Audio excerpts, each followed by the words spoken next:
Magdedeposito sa bangko ang senior citizen na yan sa Santa Maria, Bulacan nang mahablot ang dala niyang mahigit kalahating milyong pisong cash. Nanutok pa ng baril ang salarin. Tumakas siya kasama ang nakamotorsiklo pero nahabol sila at naaresto. Huli rin ang isang kasabot nilang sidewalk vendor. Nabawi ang pera at na-recover ang baril at mga bala. Wala pang reaksyon ng mga sospek na ang isa ay dating pulis. Bago ngayong gabi, nag-abiso ang Maynila ng bagong schedule ng paghahakot ng basura. Kasunod ito ng abiso ng MMDA na magtambak na sila sa landfill ng San Mateo, Rizal. Ngayong sarado na ang landfill sa Navotas. May report si Katrina Son. Mas malalaki at akma sa mas malayong biyahe itong mga bagong truck ng basura ng lungsod ng Maynila. Hahakutin ng mga ito ang mga basurang dinadala sa sorting facility ng lungsod para itambak sa New San Mateo Sanitary Landfill sa Rizal at hindi na sa kalapit na Navotas Landfill. Now it's going to be more than a dozen or about 50 to 70 kilometers away from the city of Manila. Magkakaroon ng time and motion challenges ang pagpanik-panaog ng paghakot ng basura at pagtapon nito. Batay sa final notice ng MMDA, hanggang ngayong araw na lang, August 26 ang operasyon ng Navotas Landfill. Kaya dapat maglipat ng tapunan ng basura ang Maynila epektibo bukas, August 27. Sabi ng MMDA, Pebrero pa ang kanilang notice. With the closure ng Navotas, dalawa lang po yung options. Which is San Mateo o Rodriguez. Mas malapit po nga yung San Mateo. Bukas, sisimulan na sa Maynila ang scheduled na pangungolekta ng basura. Pangamba ng ilang Manilenyo, baka bumagal at tumagal ang paghahakot ng basura ng lungsod na naging krisis pa nga ngayong taon. Baka isang biyahe na lang yun. Hindi na mahirap ang mga dalawang biyahe yun. Malayo na po, mahirapan na po. Mahirapan na po siguro silang kumuha. Ito nga lang po malapit, diba? Hindi makuha-kuha. Ngayon pa, lalong malayo na. Kawawa naman kami rito. Mas tatagal po, mas marami po yung basura na maiipon dito sa lugar. Kokolektahin pa rin ho. Kaya lamang baka magkaroon ng delay ng konti within the day. Dahil sabay-sabay po magtatapon ng basura ang 6 na syudad sa Metro Manila papuntang Commonwealth sabay-sabay at papuntang San Mateo Rizal na sabay-sabay din pipila. Nagkasabay-sabay na ang malalaking truck, babagal, pati turnaround, babagal din. Pagtitiyak ni Moreno, kahit malaking pagsubok ito at kailangan ng malaking pondo, ginagawan daw nila ito ng paraan. Katrina Son, nagbabalita para sa GMA Integrated News. Wala pang 3 buwan bilang PNP chief, sinibak ni Pangulong Marcos si General Nicolas Torre III. Nakikitang dahilan ang gusot nila ng NAPOLCOM na binaliktad ang balasahan ni Torre sa PNP. Pero sabi ng DILG, posibleng alokin ng Pangulo si Torre ng ibang posisyon. May report si Maki Pulido. 2024 naging tensyonado sa compound ng Kingdom of Jesus Christ. Mailap sa mga dumating na pulis si Pastor Apollo Kibuloy na wanted sa mga kasong child abuse, sexual abuse at human trafficking. Matapos ang 3 buwan, napasakamay siya ng Davao Regional Police na ang hepe noon, si Regional Director Nicolas Torre III. Sa loob ng 2 linggo, na-promote si Torre bilang hepe ng Criminal Investigation and Detection Group. Bilang CIDG Chief, si Torre mismo ang nagsilbi ng arrest warrant ng International Criminal Court kay dating Pangulong Rodrigo Duterte para sa kasong Crimes Against Humanity, Marso ngayong taon. Hihilain ko yan. Hihilain ko yan. Naku, maniwala nga, hihilain ko yan. Ang pagtupad sa 2 malalaking misyong ito idinahilan ng palasyo sa pagluklok nitong Hunyo kay Torre bilang ika-31 hepe ng pambansang pulisya at kauna-unahang nanggaling sa PNP Academy. Si Presidente always demands performance. Kahit na ano yung pinagawa sa iyo, you must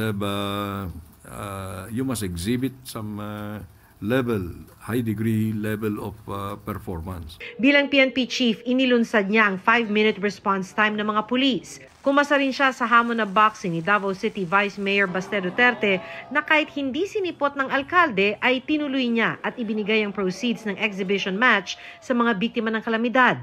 Todo puri pa sa kanya si Pangulong Marcos sa kanyang huling State of the Nation address.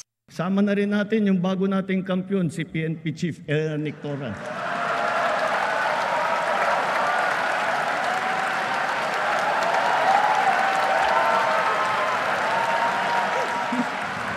Pero wala pang 3 buwan, sinibak na ng Pangulo si Torre.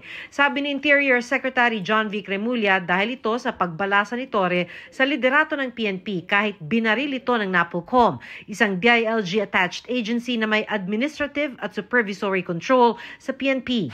Sa pulsa Rigodon, si Police Lieutenant General Jose Nartates Jr. Nare-assign siya bilang Area Police Commander ng Western Mindanao. Habang ang may hawak nitong si Police Lieutenant General Bernard Banac, ipinalit kay Nartates bilang Deputy Chief for Administration, ikalawang pinakamataas na pwesto sa PNP. The President was presented with the facts and he determined that the best course of action is to uphold the role of NAPOLCOM. The President decided to relieve Police General Torre. This was not an easy choice.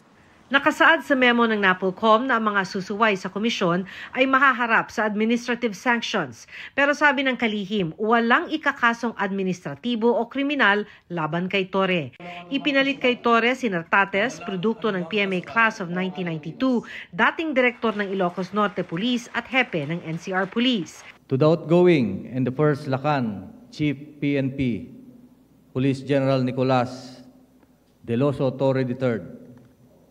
Thank you for steering the PNP for what it is today. Pero dahil sa 2027 pa magre-retiro si Torre, siya lang ang maaaring humawak ng 4-star rank sa PNP. Kaya si Nartates OIC lang na may 3 stars. Pag-uusapan daw ito sa susunod na pulong ng NAPOLCOM. Saan kaya ililipat si Torre? Natanong tungkol dito si Nartates. Nandyan sa Office of the Chief PNP or nasa PIHAW?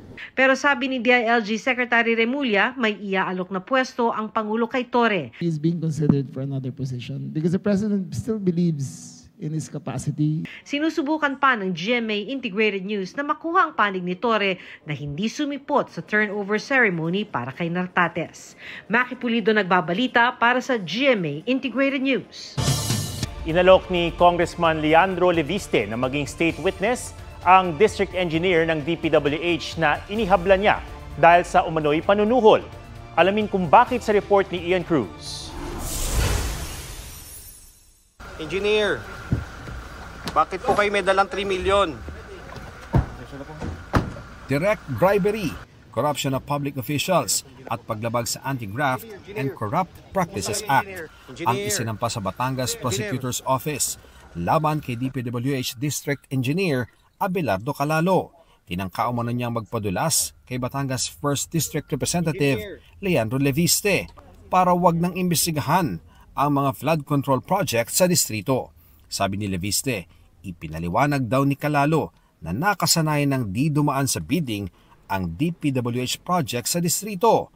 Congressman na raw ang namimili ng kontraktor na magbibigay ng SOP o Standard Operating Procedure. May isang kontraktor na handa na raw mag-withdraw ng initial na 15 million pesos cash para sa akin kinabukasan. Yung 3.1 million pesos naman na dala ni DE ay 3% mula sa isang kontraktor na may 104 million pesos in projects na may resibo at komputasyon sa supot ng pera na dala ni DE. Inalok niya ang district engineer na maging state witness para ituro ang mga mas grabing mangurakot sa DPWH. Hindi man siya pa nakakapagsalita, magre-reflect po siya na sana ito po ay magiging isang public service din niya sa ating bansa. Engineer, paano kung alukin kayo mag-state witness? Mapayag ba kayo? No comment, no comment. Attorney, kung alukin po siya.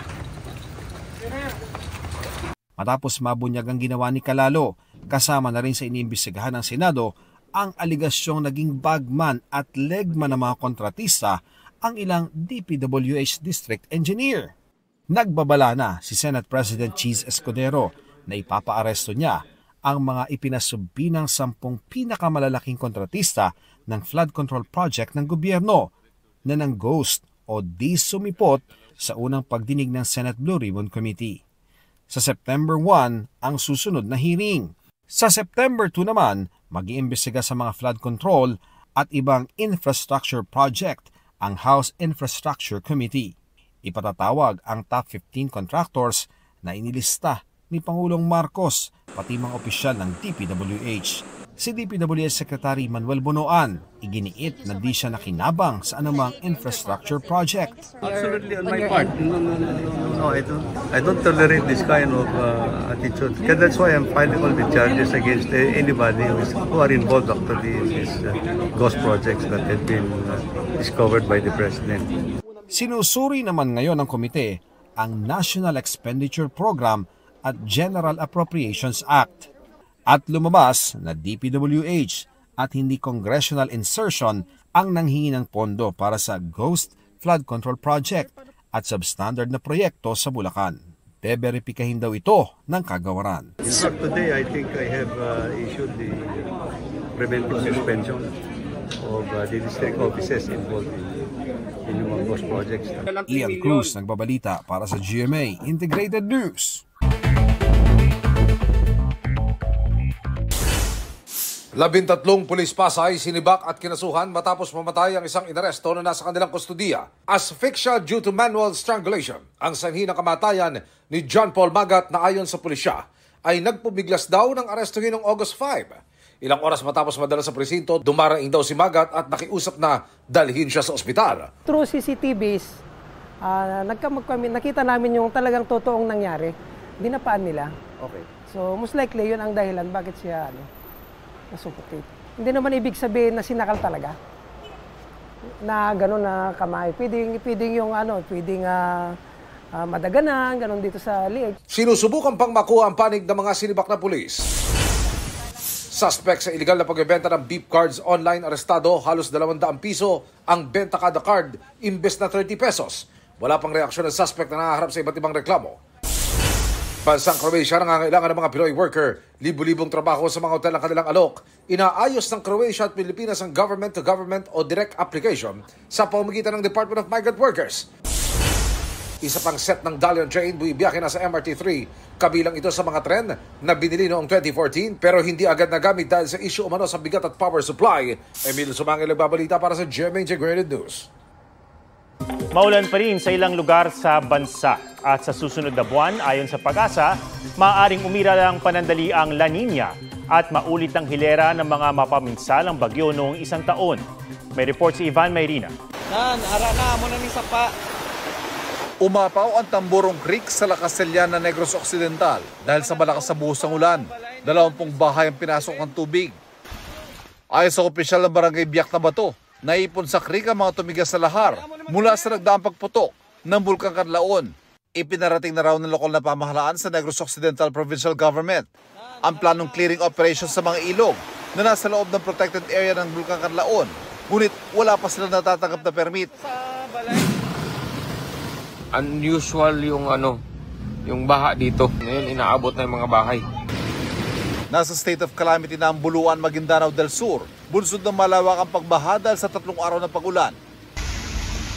At pag-apaw ng mga ilog na konektado sa Rio Grande de Mindanao. Sa datos ng MDRMO, halos 4,000 pamilya mula sa 5 barangay ang apektado. Mahigit 600 pamilya naman ang apektado ng pagbaha sa barangay Masarawag, Ginubatan, Albay. Sa Talisay, Cebu, sugutan ng isang habal-habal driver matapos mabagsakan ng tipak ng bato ang malakas sa pag-ulan ng sinasabing dahilan ng landslide mula sa bahagi ng bundok. Sa datos ng DSWD, umaabot sa 8,600 na pamilya ang naapektuhan ng low pressure area at habagat. May nakahanda raw ang ahensya na 2.1 billion na family food packs. Magbibigay rin daw sila ng financial assistance kung kakailanganin. Ang Pag-asa naman nagbabala sa inaasahang pag-iral sa Setyembre ng madalian o short-lived La Nina. Posible raw maulit ang parada o hilera ng mga mapaminsalang bagyo noong isang taon na sinasabing epekto ng La Niña. Itong last quarter ng ating 2025 ay medyo mas maulan, higher probability ng above normal rainfall sa mga areas na identified based on the forecast dun sa in terms of rainfall impacts. Inaasahan ng Pag-asang 2 hanggang 4 na bagyo sa Setyembre. Ivan Mayrina nagbabalita para sa GMA Integrated News. Sa katatapos lang na 37th PMPC Star Awards for Television, Best TV Station ang GMA Network, Best News Program ang 24 Oras, Best Morning Show ang Unang Hirit at ang mga host nito ang Best Morning Show hosts. Ang Kapuso Mo Jessica Soho ang Best Magazine Show, Best Public Service Program ang Wish Ko Lang, Best Lifestyle Travel Show ang Pinasarap sa GTV at ang host na si Cara David ang Best Lifestyle Travel Show host. Best Documentary Program host sina Cara David, Sandra Aguinaldo, Howie Severino, Atom Araulio, Mav Gonzalez at John Consulta ng Eyewitness. Best Documentary Program naman ang The Atom Araulio Specials.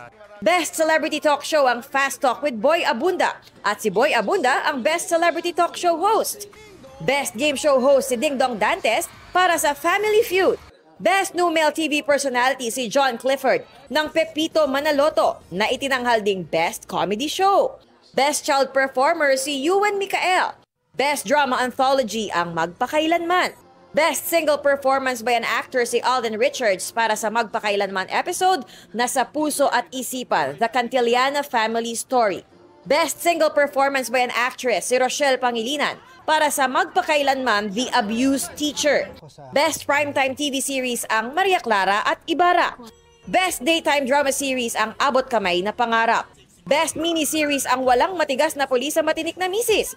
Best Drama Actress si Rian Ramos para sa Royal Blood. Best Drama Actor si Joshua Garcia para sa Unbreak My Heart na collaboration project ng GMA, ABS-CBN at View Philippines. Best Comedy Actress si Chariz Solomon.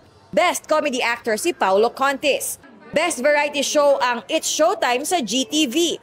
Habang ang isa sa hosts nitong si Kim Chu ang Best Female TV Host. At Herman Moreno Power Tandem naman ang iginawad kina Barbie Forteza at David Licauco. Pinaramalan din ng mga block timer sa GMA at GTV. Best Public Affairs Program ang Cayetano in Action with Boy Abunda, habang ang mga host nito ang Best Public Affairs Program hosts. Best Public Affairs Program host si Edinel Calvario ng Hiling Galing. Huwag magpahuli sa mga balitang dapat niyong malaman. Mag-subscribe na sa GMA Integrated News sa YouTube.